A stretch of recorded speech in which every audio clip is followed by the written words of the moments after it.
Je vais parler de cryomicroscopie électronique en biologie structurale. Donc, qu'est-ce que c'est la biologie structurale? C'est essayer de voir très en détail le vivant. C'est quelque chose qu'on cherche à faire depuis très longtemps. Et pourquoi est-ce qu'on cherche à voir? Parce que si on voit quelque chose, on arrive à le comprendre.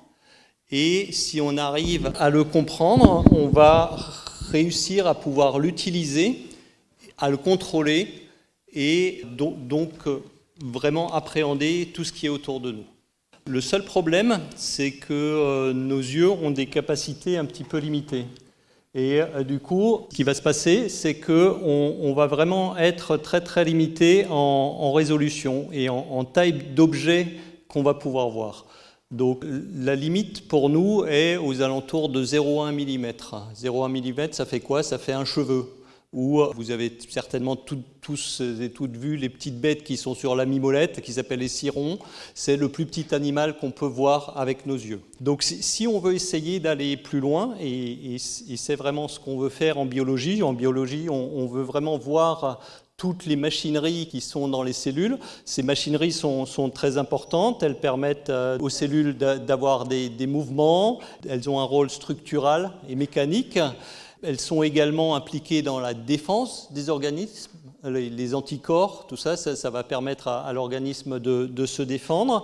Elles ont également un rôle informatif, elles permettent de transmettre l'information au niveau des synapses, il y a des espèces de petits canaux qui vont s'ouvrir et se fermer. Tout ça, il va falloir le voir avec le plus de précision possible. Et donc c'est pour ça qu'on va parler un petit peu de microscopie. Donc microscopie, qu'est-ce que ça veut dire? Ça vient du grec, de micros et qui signifie petit et de skopéin qui signifie observer. Donc on va essayer de regarder des choses de plus en plus petites. En sciences du vivant, on va essayer de regarder les structures des cellules. Si on va vers l'infiniment petit, ensuite on a les bactéries, les virus et tout ce qui est complexe macromoléculaire, donc tout ce qui est protéines. En sciences de la matière, on va regarder plus les métaux, comment sont formés les métaux. On va pouvoir observer comment sont faites les batteries, les cellules photovoltaïques, les céramiques. En géologie, on va pouvoir voir l'empilement des atomes au niveau des roches et des minéraux. Donc je disais que l'homme cherchait depuis toujours à voir, à comprendre et donc à voir de plus en plus petit. Et pour ça, il a inventé différentes méthodes, différents microscopes. Et le premier, ce n'est pas lui qui l'a inventé, hein, c'est la nature qui l'a inventé. Si on regarde un tout petit objet, qui est en fait une grille, on n'y voit pas grand-chose avec l'œil. Par contre, et ça c'est ce que la nature fait de temps en temps, si on met une goutte d'eau dessus, on va pouvoir grandir cette grille et voir un petit peu qu'il y a au niveau de cette grille. Donc on va voir les barreaux de cette grille. Et ça, vous pouvez l'observer dans la nature avec une petite goutte d'eau sur une feuille. Ça reste assez limité, c'est pas toujours facile à faire, et c'est pour ça qu'il y a eu différentes personnes qui ont inventé différents types de microscopes. Donc le premier type de microscope, c'est celui de ce monsieur hollandais, et il a inventé ce microscope-ci. Ce microscope est assez basique, il va être composé d'une lentille, d'une bille de verre qui sera à cet endroit-là. On aura l'échantillon, on va pouvoir tourner l'échantillon pour l'observer sous différents angles, on va pouvoir l'éloigner pour avoir un petit peu de profondeur de champ, et on va pouvoir également faire la mise au point, le positionner suivant les axes X, Y. C'était vraiment le premier microscope qui a été inventé. Sa résolution n'est pas très bonne, 1,5 micron, donc à peu près 60 fois mieux que l'œil, donc ça permettait quand même de voir déjà quelque chose. Le deuxième type de microscope a été inventé par encore un Hollandais, je pense, qui était un drapier et qui voulait compter en fait le nombre de fils qu'il y avait dans ces draps. C'est un microscope à deux lentilles, donc une au niveau de l'objectif, une au niveau de l'oculaire, et qui lui a permis d'observer différentes choses, donc les draps en particulier, et dans ce cas-là, un pouls qui est accroché sur un cheveu. Ça vous donne un petit peu l'échelle. Juste une petite anecdote, c'est qu'on n'a aucune image de ce monsieur, donc c'est vraiment une vue d'artiste ici, alors que c'est quelqu'un qui a quand même inventé un appareil pour imager les choses. Au XVIIe siècle, ensuite, il y a eu vraiment un petit peu plus d'évolution dans les microscopes qui ont petit à petit atteint leur forme actuelle, avec plusieurs lentilles, plusieurs objectifs, quelque chose de plus stable, et on a vraiment atteint la forme actuelle des microscopes, même si le principe entre ces deux microscopes-là reste exactement le même. Et c'est à cette époque-là, à peu près, qu'on s'est rendu compte que même si on grandissait au maximum, si on grandissait même de manière infinie une image, on n'aurait pas une augmentation en fait de la résolution dans cette image. On va toujours être limité à partir d'un certain grandissement à un nombre limité de points. C'est ce qui s'appelle la résolution. Donc on peut grandir 1000 fois, on aura 2 points. On grandit 10 000 fois, on aura toujours 2 points qui seront plus séparés, mais on n'aura pas plus de résolution. Et ça, je pense que vous connaissez tous cette formule, qui est la formule d'Abbe, qui dit que la distance entre 2 points qui peut être résolue à l'aide d'une onde est donnée par cette formule. Donc 0,61 fois lambda divisé par l'ouverture numérique. Et l'ouverture numérique, c'est égal à l'indice de réfraction du milieu multiplié par le sinus de l'angle maximum sous lequel arrive cette onde, lumineuse ou autre. Ce qui fait qu'on sera, de manière grossière, limité à une résolution qui est aux alentours de 0,5 lambda. Là aussi, je pense que vous savez tous, la longueur d'onde du visible, ça se situe entre 400 nanomètres et 800 nanomètres, ce qui fait que la résolution limite d'un microscope optique, ça sera 200 nanomètres ou 0,2 microns. On n'arrivera pas, pour des raisons physiques, à aller plus loin que ça. En tout cas directement. Il y a quand même eu un petit peu des évolutions pour la microscopie photonique, qui s'appelle la microscopie photonique super résolution. Vous avez dû en entendre parler, ça a été récompensé par le prix Nobel de chimie, je crois. Je l'ai marqué en 2004, ou en 2014 plutôt. Et dans ce cas-là, on va utiliser un petit peu des astuces pour essayer d'augmenter la résolution des images obtenues. On va utiliser des molécules fluorescentes, donc qui fluorescent soit dans le rouge, soit dans le vert. Si on marque nos objets avec ces molécules fluorescentes et qu'on les éclaire toutes en même temps, si elles sont toutes éclairées en même temps, on va retomber sur notre problème de résolution. Donc on sera toujours à lambda sur 2. On n'aura rien amélioré. Et donc, on n'arrive pas à distinguer, en fait, 2 points qui sont proches. Par contre, si on arrive à allumer ces images ou ces fluorophores les uns après les autres, on va pouvoir, dans ce cas-là, les distinguer au cours du temps et on va pouvoir, même si cette tâche est assez large, et c'est ça, en fait, qui va limiter la résolution, on va pouvoir dire qu'elle est centrée sur ce point. Et on va ainsi, de manière mathématique, pouvoir isoler chacun des points d'où part l'onde lumineuse. Et donc, à la place de quelque chose qui va faire à peu près 200 nanomètres de diamètre, on va pouvoir arriver à quelque chose de plus fin, quelque chose qui fera 70 nanomètres de diamètre. Et on va donc pouvoir, à la place d'une image comme ça, qui est moyennée sur plusieurs secondes, on va pouvoir, après traitement mathématique, arriver à avoir beaucoup plus de précision. Ce qui veut dire que sur une cellule, on va passer de quelque chose de ce type-là, qui est assez flou, on arrive à distinguer des choses, pas de manière très très précise, on va réussir à vraiment voir quelque chose de plus détaillé. Ce plus détaillé, ce n'est pas quelque chose de très très détaillé encore, c'est quelque chose qui a une résolution d'environ donc 70 nanomètres. Cette technologie, qui s'appelle donc la technologie de super résolution en microscopie photonique, a été récompensée en 2014 par le prix Nobel. À ce niveau-là, on commence à voir comment fonctionne une cellule, mais on ne va pas encore voir de manière très très précise au niveau moléculaire comment ça fonctionne. Donc il faut encore essayer d'aller plus loin. Donc, qu'est-ce qui a été fait pour essayer d'aller plus loin ? Une des méthodes, c'est de baisser la longueur d'onde du faisceau lumineux qui va être projeté sur l'échantillon. Et ça, c'est possible parce que les électrons peuvent être accélérés à des longueurs d'onde très très petites. Si on accélère à 100 kV, 100 000 volts, les longueurs d'onde seront de 0,037 angstrom, donc quelque chose de très très fin. Donc de manière théorique, on pourrait atteindre une résolution de 0,02 angstrom. En plus, les électrons peuvent être déviés, c'est des particules chargées, ce sont des particules chargées qui peuvent être déviées par des champs magnétiques ou électromagnétiques, donc on va pouvoir modifier leur trajectoire et on va pouvoir utiliser des lentilles qui sont identiques aux lentilles de verre mais qui seront électromagnétiques. Donc on peut fabriquer en fait un microscope à base d'électrons. Et c'est M. Ruska qui, en 1931, a pour la première fois combiné toutes ces caractéristiques, construit une machine qui permet d'utiliser les électrons dans un microscope. Il a aussi été récompensé par le prix Nobel de physique en 1986.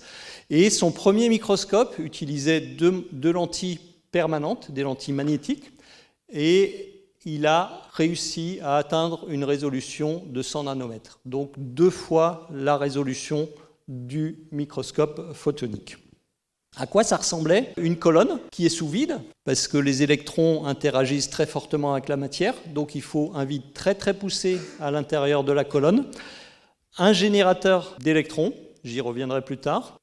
Il faut un accélérateur aussi ici. Un générateur d'électrons, quelque chose qui accélère les électrons. Les lentilles qui vont condenser les électrons en un faisceau très très fin et très intense. L'échantillon, avec la lentille objectif qui va grandir notre image de l'objet et un écran pour visualiser notre image, qui sera un écran fluorescent dans ce cas-là. Donc juste pour résumer, les différents types de microscopes qu'on a, on peut avoir un microscope optique avec une source lumineuse, l'objectif, l'oculaire, l'échantillon est ici. On va avoir une résolution limitée, mais on va pouvoir observer des cellules, des coupes d'organes, etc., etc. Un microscope électronique, dont le nombre de lentilles a été augmenté avec le temps, donc pour avoir des faisceaux plus intenses, plus stables, qui va permettre d'observer des cellules avec une résolution plus importante. Donc ça, c'est ce qui s'appelle le microscope électronique à transmission. Parce que les électrons vont passer complètement au travers de l'échantillon et vont être détectés après l'échantillon. Et on a un troisième type de microscope dont je ne vais pas du tout parler, qui est un microscope à balayage. Et dans ce cas-là, ce qui va se passer, c'est qu'on aura toujours une source d'électrons, on aura des lentilles, on aura notre échantillon, et ce qui va être détecté, c'est les électrons qui vont être rétrodiffusés. Donc qui vont être repoussés vers le haut par l'échantillon. Et c'est peut-être ce type de microscope ou ces images-là dont vous avez le plus souvent entendu parler, parce que ça donne une image de la surface de nos objets. Ici, on a encore une cellule. Les résolutions sont moins importantes parce qu'on va vraiment utiliser que les électrons qui sont rétroprojetés. Donc juste pour revenir à ce schéma de départ, donc je vous disais que l'œil était limité à peu près à 0,1 micron. En microscopie photonique, on va descendre à 0,2 micron à peu près, on peut descendre un petit peu plus. Mais ce qui nous intéresse vraiment beaucoup en biologie structurale, c'est toute cette partie-là qui sera accessible au microscope électronique. Donc toute cette partie-là, juste pour vous donner un ordre de grandeur, une cellule, c'est 100 microns. Un virus, c'est 1000 fois plus petit, c'est 100 nanomètres. Et une protéine, c'est encore à peu près 10 fois plus petit, c'est entre 5 et 10 nanomètres. Donc si on s'intéresse à la biologie structurale, on va vouloir s'intéresser vraiment à tout ce qui est protéines qui vont composer toutes les machineries du vivant. Et là, je voulais juste faire un très très bref rappel, je pense que vous devez savoir tout ça. Les protéines, en fait, sont constituées de 20 briques d'origine, qui s'appellent les acides aminés, qui vont ensuite s'associer les unes aux autres pour donner différents types de structures. La succession des acides aminés dans la séquence protéique, ça s'appelle la structure primaire. Les premiers repliements de ces acides aminés, c'est ce qu'on va appeler les structures secondaires. L'arrangement de ces structures secondaires en 3 dimensions, c'est ce qu'on va appeler les structures tertiaires. Et finalement, l'arrangement de ces modules de structures tertiaires entre eux, c'est ce qu'on va appeler les structures quaternaires. Et ce que nous, on va vouloir voir, c'est vraiment l'organisation de ces acides aminés dans les structures quaternaires. Donc là encore une fois, je pense que vous devez savoir tout ça. Pour les structures primaires, donc je vous disais que toutes les protéines sont à base d'acides aminés. Un acide aminé, ça a comme formule générale. On a un groupe amine, un groupe carboxyle, avec un carbone alpha, un hydrogène et une chaîne latérale. Donc l'hydrogène est toujours là, la chaîne latérale peut être différente et vont pouvoir donner des propriétés différentes à nos acides aminés. Ces différents acides aminés vont pouvoir s'organiser, s'associer les uns aux autres en se combinant et en donnant donc ce qu'on appelle une liaison peptidique qui vont former ce qui s'appelle la chaîne peptidique. On a 20 acides aminés différents, je l'ai déjà dit, je ne vais pas rentrer dans les détails, et vraiment ce qui va les différencier, c'est cette chaîne latérale. Ces chaînes polypeptidiques vont ensuite pouvoir s'organiser de manière locale et régulière, en se repliant sur elles-mêmes en formant 2 types de structures différentes, soit une hélice alpha, donc quelque chose d'hélicoïdal avec 3,6 acides aminés par tour, soit des feuillets bêta qui sont composés de feuillets linéaires d'acides aminés. Ce sont ces feuillets et ces hélices qui vont ensuite pouvoir s'assembler entre elles en structures tertiaires, et les structures tertiaires seront caractérisées par un repliement qui va essayer d'éloigner le plus possible les parties apolaires ou hydrophobes de ces chaînes polypeptidiques pour les grouper en fait au sein de la protéine, avec donc un cœur hydrophobe à l'intérieur et quelque chose d'hydrophile exposé au solvant à l'extérieur. Ça, également un tout petit détail, que ces repliements tertiaires vont pouvoir rapprocher des régions qui sont très éloignées dans la séquence. Donc il y a quelque chose qui peut être à un bout de la séquence qui sera rapproché de quelque chose qui est à l'autre bout de la séquence. Finalement, ces structures tertiaires vont pouvoir s'arranger entre elles pour obtenir des structures quaternaires, c'est-à-dire qu'on pourra avoir ce qu'on appelle des tétramères, des trimères, donc plusieurs protéines, plusieurs domaines qui vont s'associer entre eux pour former les différentes protéines qu'on a dans le corps et qui sont présentes dans le vivant. Et il y a donc autant de structures quaternaires que de protéines, suivant les fonctions de ces protéines. Donc si on regarde un petit peu plus près, qu'est-ce qu'on va voir en fonction de la résolution ? Si on a une résolution de l'ordre de 20 angstroms, on verra quelque chose qui ressemble à un blob, quelque chose qui n'a pas trop de détails.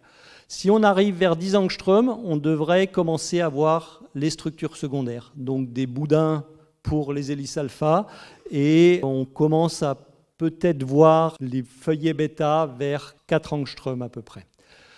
Par contre, si on descend en dessous de 4 angstroms, on va pouvoir vraiment suivre la chaîne polypeptidique et reconstruire vraiment toute la succession d'atomes qu'il y a dans nos protéines.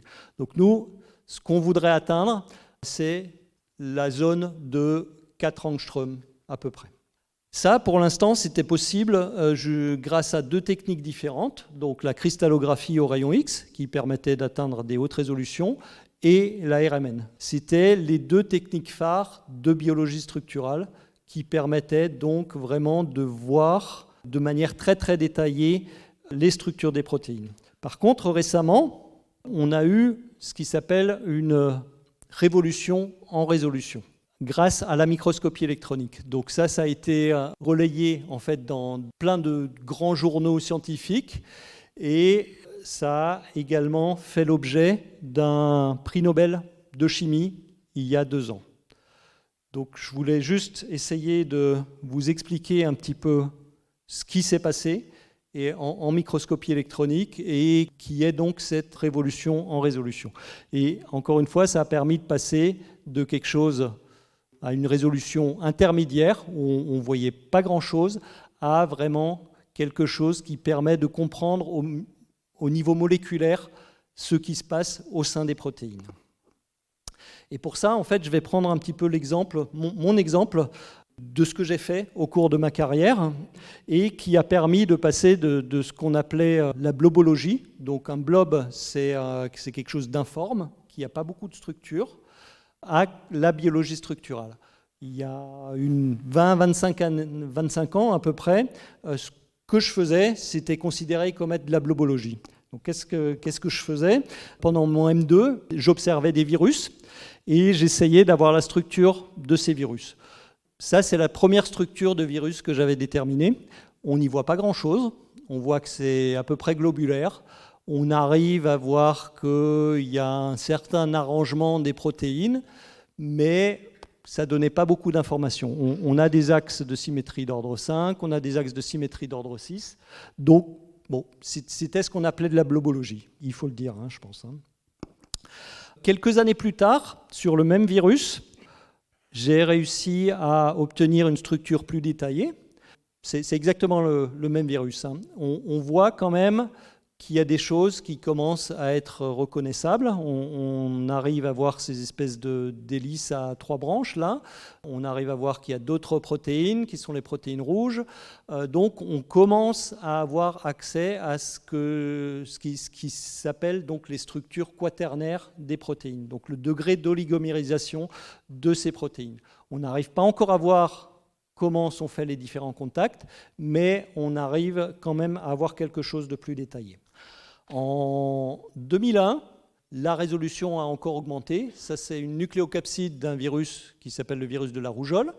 Et on ne voit pas énormément de différence entre les deux parce qu'on n'a pas encore franchi le cap des 10 angstroms de résolution dans laquelle on peut donc voir ces structures secondaires qui sont les hélices alpha. Par contre, une dizaine d'années plus tard, 15 ans plus tard, on a réussi à résoudre la structure, exactement la même structure du même objet, en fait, de la nucléocapside du virus de la rougeole, à une résolution d'environ 3 angstroms, 3,7 angstroms. Et dans cette reconstruction, on arrive à suivre maintenant la chaîne polypeptidique, à voir comment les différentes sous-unités interagissent entre elles. On arrive à voir l'information génétique aussi, qui est le truc vert, là, qui est de l'ARN. Et on arrive à comprendre, en fait, comment ces objets peuvent être créés et comment ils tiennent ensemble, comment ils peuvent se répliquer et comment ils peuvent infecter les cellules humaines. Donc, qu'est-ce qui s'est passé tout au long de ces années, en fait? On a changé de microscope. Ça, c'était un microscope qui était plus un microscope de physicien que j'ai utilisé pendant ma thèse, qui a été adapté pour la biologie. Le deuxième microscope que j'ai utilisé était plus puissant. Ça, c'était 100 kV, 200 kV. Il a été créé pour faire de la cryomicroscopie en biologie. Le troisième microscope a encore été une étape supplémentaire parce que le canon, donc ce qui génère les électrons, a également évolué et est devenu ce qu'on appelle un canon à émission de champ. C'est aussi un microscope qui a été adapté à la cryomicroscopie. Finalement, récemment, on a eu encore 2 nouveaux types de microscopes. Donc celui-ci qui a encore une puissance supérieure à ce microscope-là. On a 300 kV. C'est quelque chose qui a été complètement optimisé pour la cryomicroscopie électronique. On était encore assis au microscope, donc on faisait encore des manips, donc ça prenait encore du temps, et finalement, maintenant, les microscopes actuels ressemblent à ça. Donc il y a toujours un microscope dedans, mais on n'a plus du tout accès, on va contrôler cette machine de l'extérieur, donc on aura moins d'interactions, il y aura moins d'instabilité sur ces machines-là qui seront beaucoup plus automatisées. Donc, qu'est-ce qui s'est passé vraiment au niveau des progrès techniques de ces machines?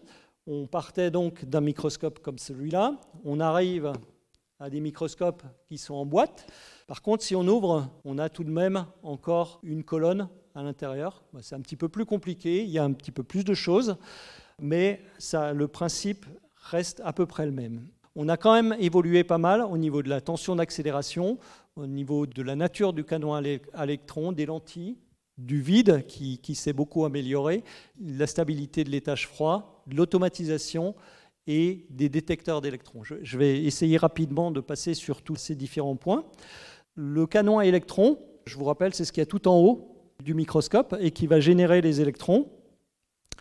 Au début, c'était un filament en tungstène, comme ce qu'il y avait dans les ampoules à tungstène, en fait, à filament, et également comme ce qu'il y avait dans les tubes cathodiques.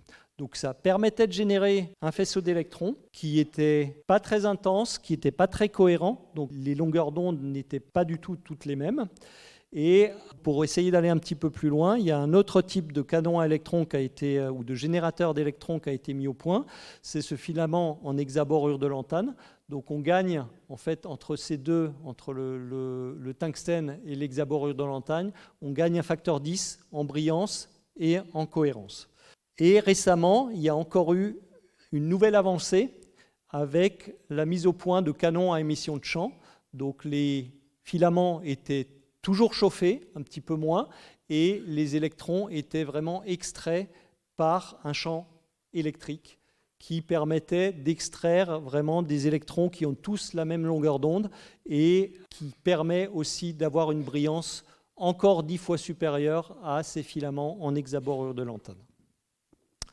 Au niveau des lentilles électromagnétiques, leur nombre s'est multiplié et également leur qualité a été améliorée.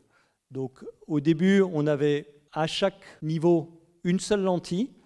Donc, comment est-ce qu'on fait pour dévier des électrons? On va créer un champ magnétique, on va créer des champs magnétiques plus ou moins intenses en faisant passer un courant plus ou moins intense à l'intérieur de ces lentilles. Et à chaque fois, il y aura création ou déperdition de chaleur. Donc, c'est des courants vraiment intenses qui vont produire pas mal de chaleur.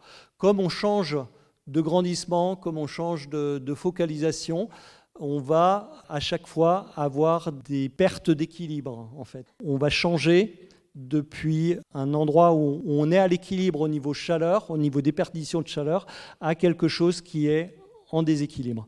Donc ce qui a été fait, c'est qu'on a changé ces lentilles uniques pour des couples de lentilles qui sont toujours traversées par le même courant, mais qui travaillent en sens opposé. Donc en modulant le courant qui passe dans les deux lentilles, on va pouvoir changer le champ magnétique et on va pouvoir avoir toujours le même courant qui traverse le couple de lentilles.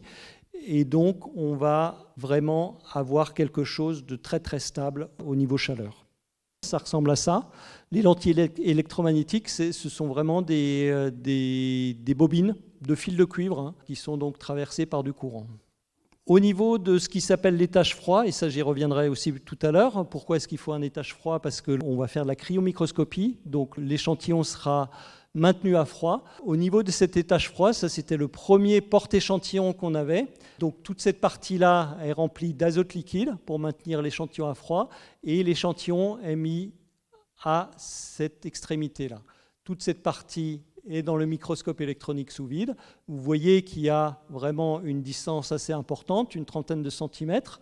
Donc, même si la conduction thermique se fait très bien, toute cette partie-là est également isolée, on a toujours des phénomènes de dilatation thermique qui ont lieu et on n'est jamais à l'équilibre à ce niveau-là. On a également un divoire qui est refroidi à l'azote liquide. Même si l'isolation est aussi très très bonne, on a toujours un petit peu d'évaporation. L'azote va buller. S'il y a des bulles, ça va créer des vibrations qui seront amplifiées au long de cette canne et on aura donc quelque chose de moins stable à cette extrémité-là.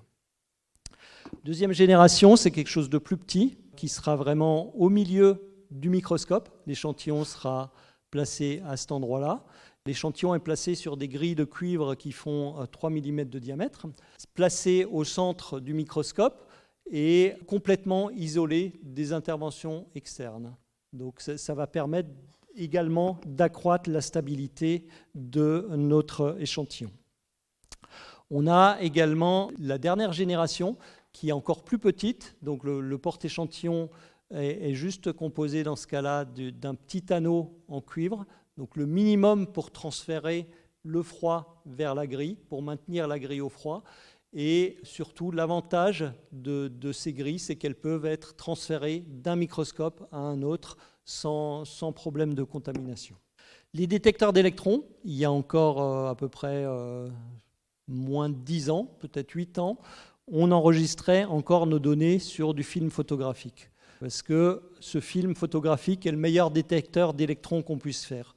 Chaque électron va pouvoir transformer des molécules de bromure d'argent en argent métallique.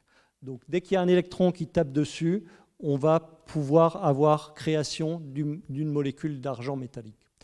Le problème avec ça, c'est qu'il fallait après développer les films, qu'il fallait les scanner, et tout ça, ça prenait pas mal de temps. Donc finalement, comme dans les appareils photo un petit peu, ce système de film photographique a été changé pour des caméras à détecteur CCD, qui sont composés d'une couche qui va transformer les électrons en lumière, d'amplificateurs de lumière, de fibres optiques et d'un détecteur de lumière. Donc on voit qu'on a plusieurs étages à ce système et chaque étage en fait va induire du bruit. L'avantage, c'est qu'on va pouvoir collecter beaucoup d'images qui seront directement sous format informatique. Le désavantage, c'est qu'on aura des images beaucoup plus bruitées. Quelque chose qui a vraiment été très important pour cette révolution en résolution est la mise au point de détecteurs directs d'électrons.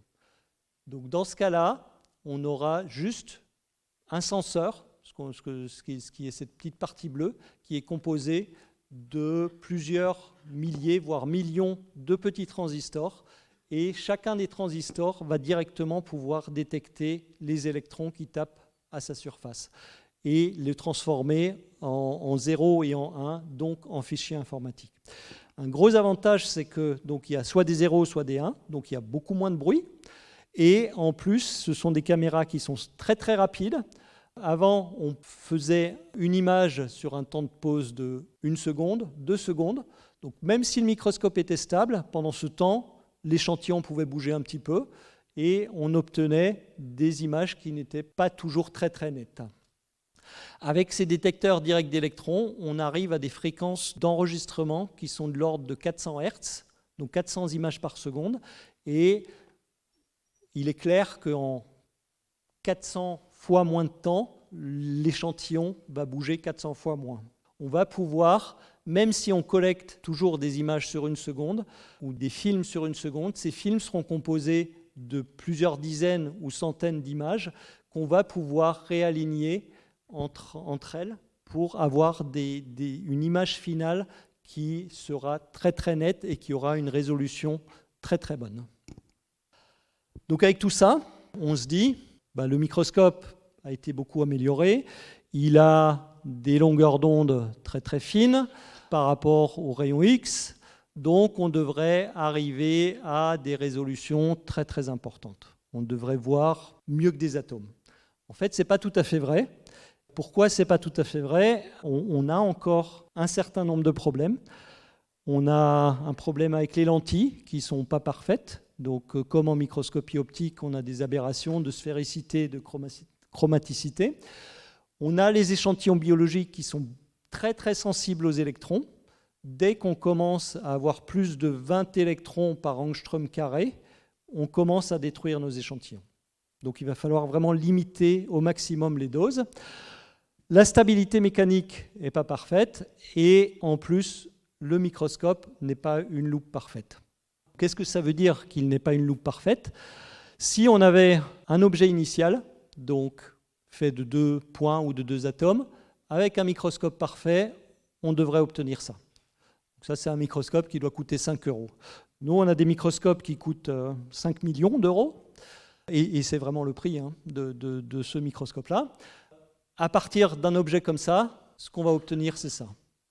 Le problème, c'est que nos objets ne sont pas faits que de 2 atomes, mais ils sont faits d'une infinité d'atomes. Donc on va obtenir des images comme ça, et voire pire. Donc comment est-ce qu'on va pouvoir repasser de ça à ça? Heureusement, il y a des techniques qui existent. Je ne sais pas si vous savez, ici on est à l'université Grenoble-Alpes, mais avant elle s'appelait l'université Joseph Fourier. C'est M. Fourier qui va beaucoup nous aider dans nos calculs. Qu'est-ce qui se passe dans le microscope? Chaque microscope, qu'il soit optique, électronique, a une fonction propre.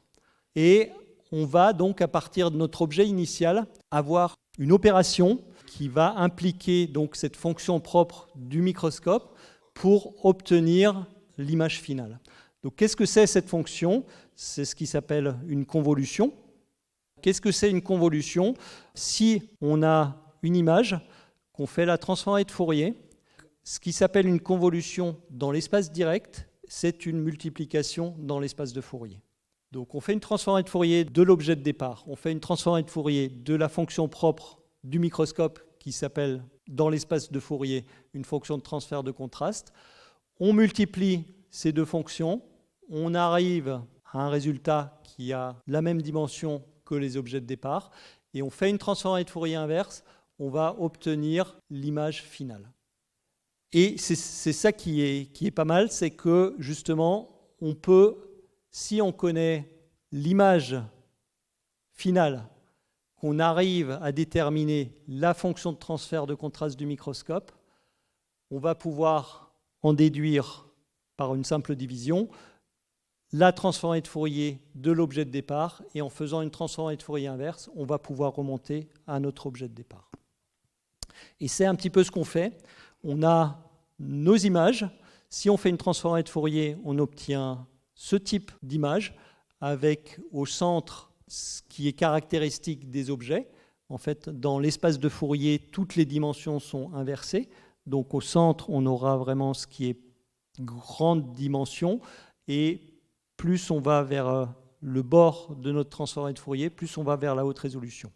Donc le centre, c'est vraiment dû à notre objet, à nos objets de départ, et tous ces cercles concentriques que vous voyez, c'est la fonction de transfert de contraste.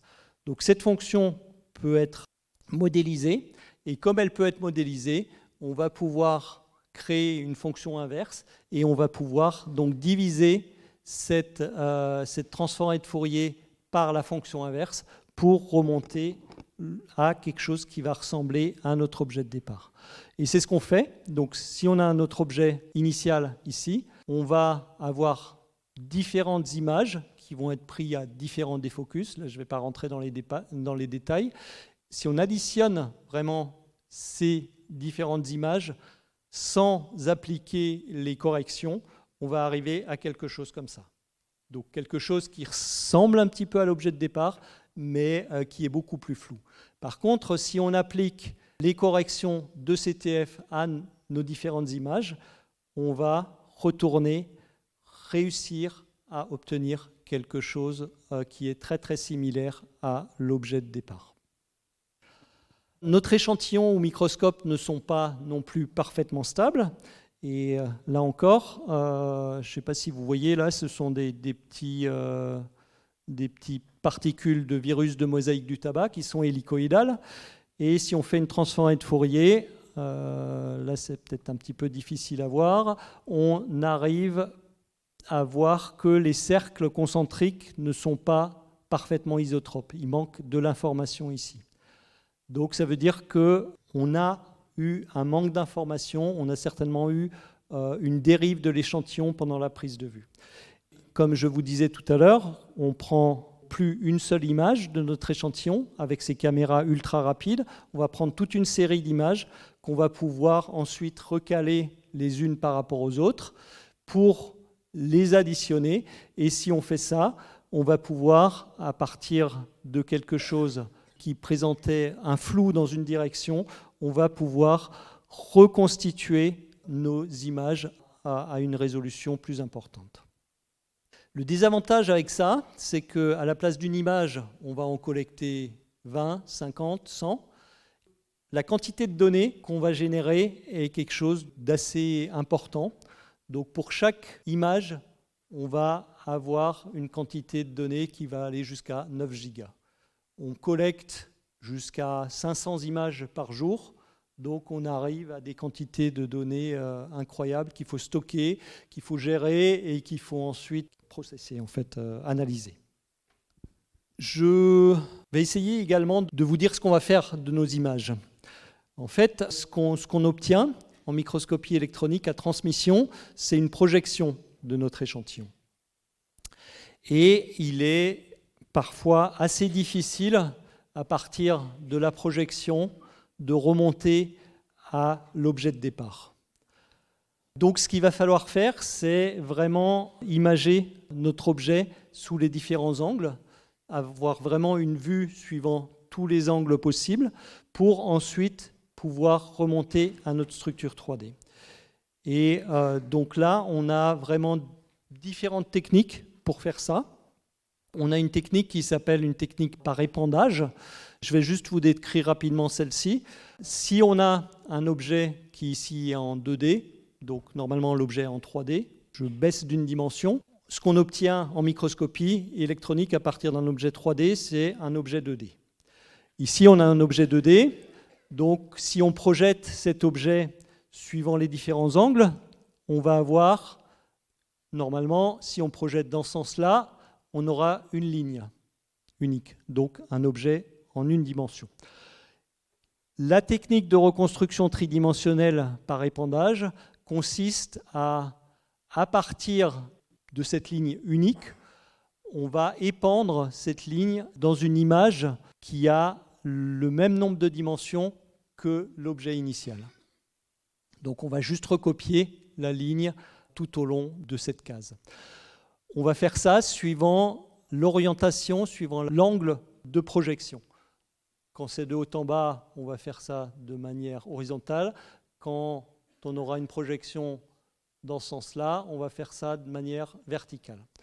Et en faisant ça, si on va additionner ces images, ces nouvelles images obtenues tous les 20 degrés, donc on va prendre une image tous les 20 degrés, on va obtenir ça.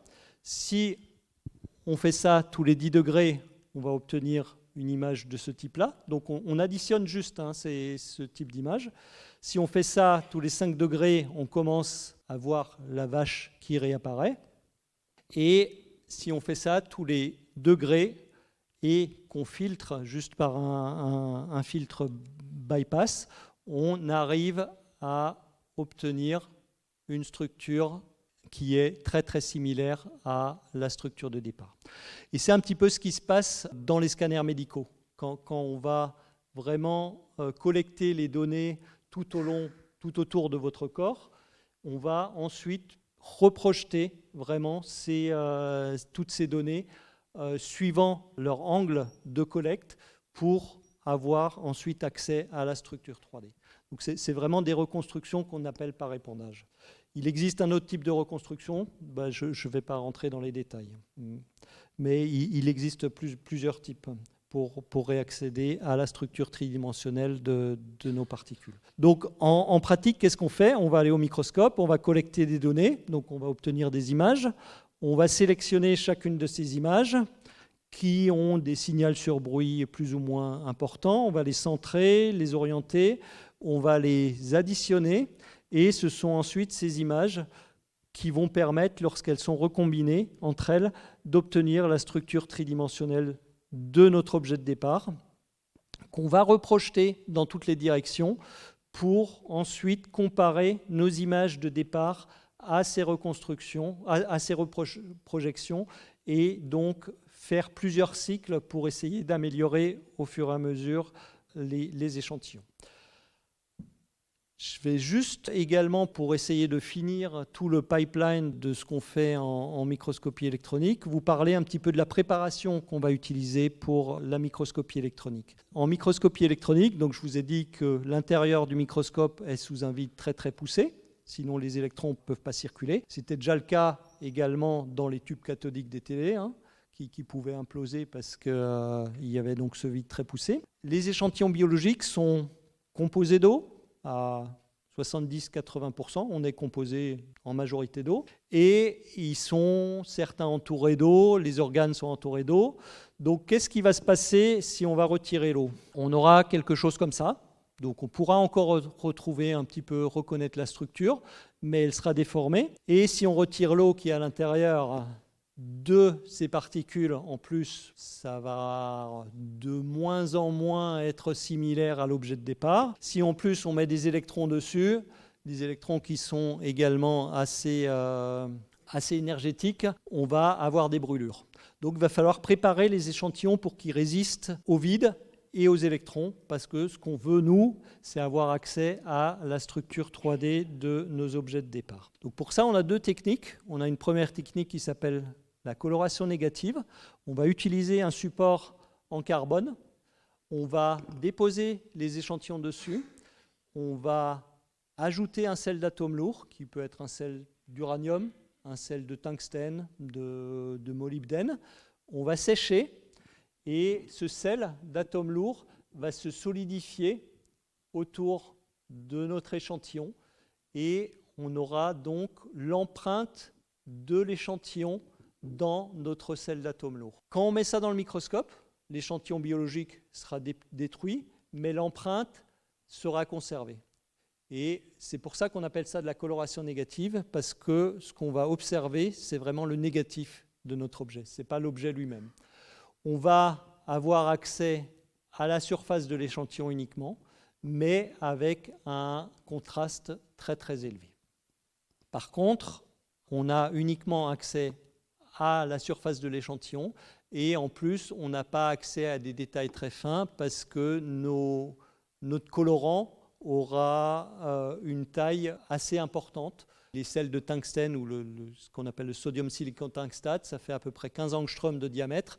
Donc on ne pourra pas, ou une dizaine d'angstroms de diamètre, on ne pourra pas descendre en dessous de 15-20 angstroms en résolution.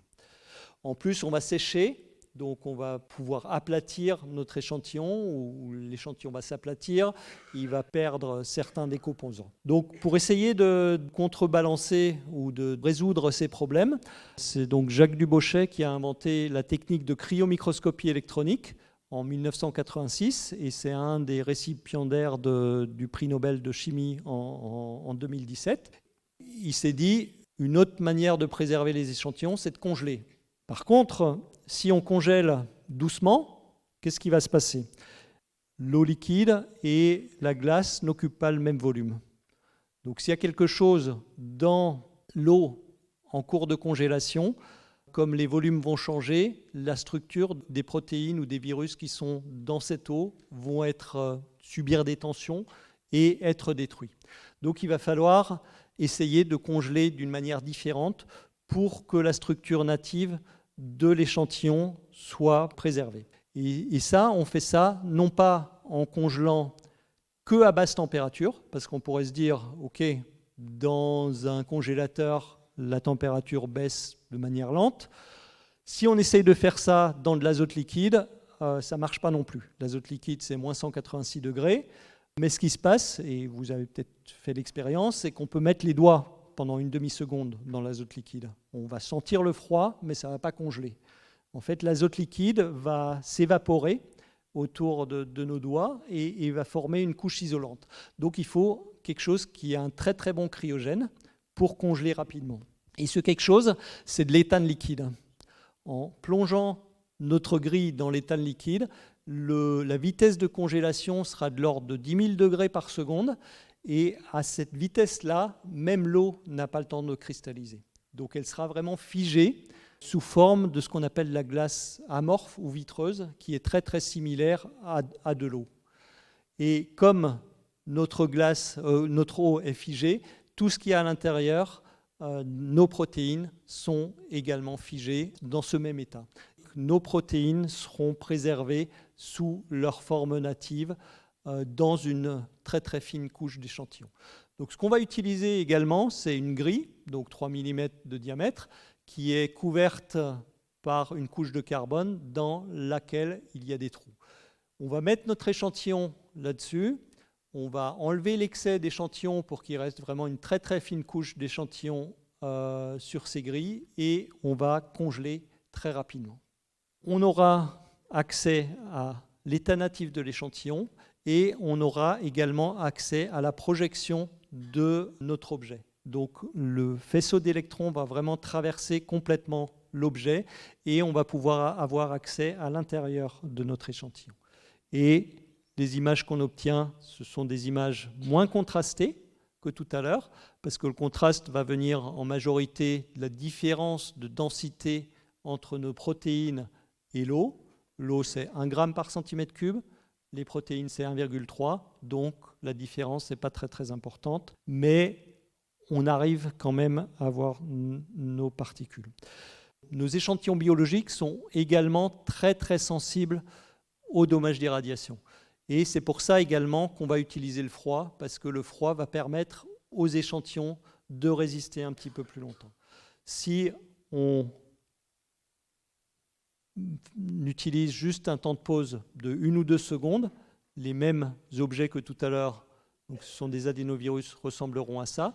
Par contre, si on utilise un temps de pause de 10 secondes, on peut se dire qu'on aura plus de contraste, on aura plus d'informations, particules commencent à être vraiment détruites. C'est pour ça aussi que ces nouveaux détecteurs d'électrons qui ont une sensibilité très très supérieure aux caméras CCD ou même aux films sont très très importants parce qu'on va pouvoir utiliser des doses très faibles d'électrons.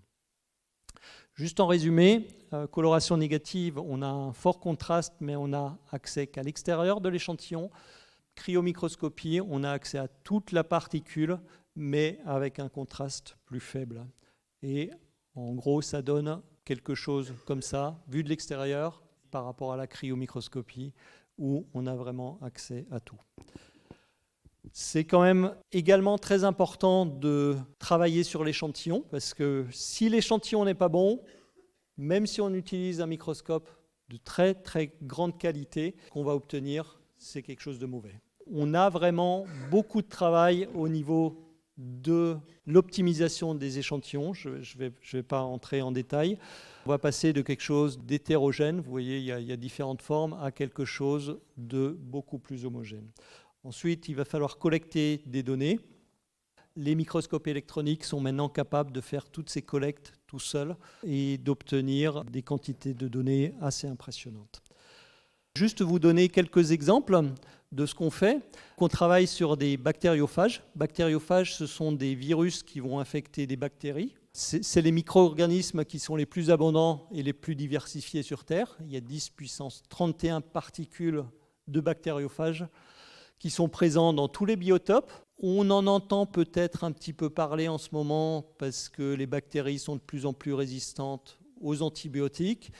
Elles ne sont pas encore résistantes aux bactériophages. Donc on commence à penser à utiliser les bactériophages pour combattre certaines bactéries. Et en plus, elles sont aussi du point de vue fondamental très intéressantes à étudier parce qu'il y a 80% des gènes qui n'ont pas d'homologue connu, donc on va pouvoir apprendre un petit peu plus sur les protéines et le vivant. Un bactériophage, ça ressemble, du moins certains bactériophages, ça ressemble à ça. Donc ça a une tête, une queue, des petites fibres qui vont permettre de reconnaître les bactéries. Et une fois que les bactéries sont reconnues, c'est comme un petit peu un module lunaire, ça va atterrir à la surface de la bactérie. Il y a la queue qui va se contracter, il y a un tube à l'intérieur de la queue qui va percer la paroi bactérienne et qui va permettre l'entrée de l'ADN dans la bactérie pour ensuite permettre la réplication de la bactérie. On a différents types de bactériophages.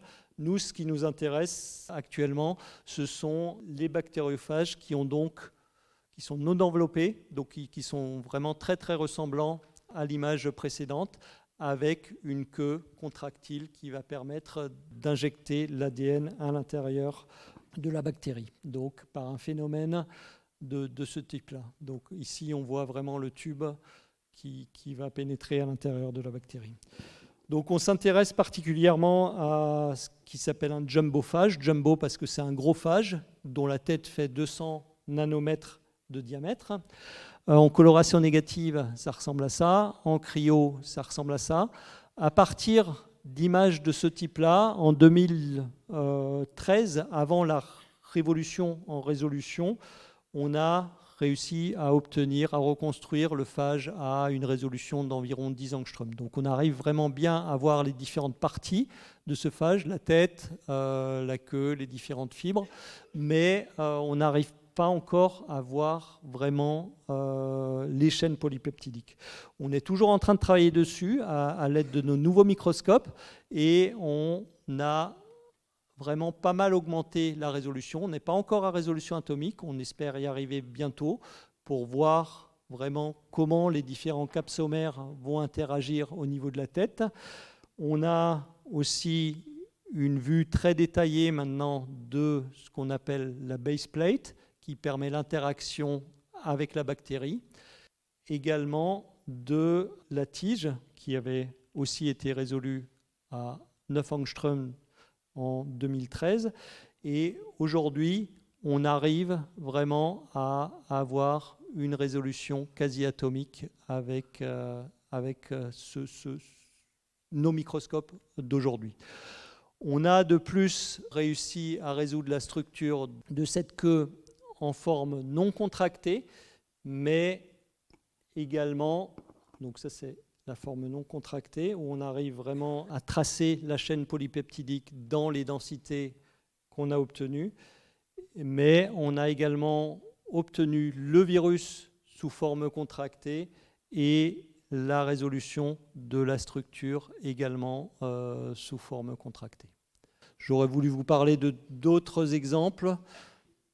Ce que j'ai également pas dit, c'est que toutes ces préparations étaient faites pour des particules qui étaient suffisamment fines pour être directement traversées par le faisceau d'électrons. Si on a quelque chose de plus épais, le faisceau d'électrons ne pourra plus passer au travers.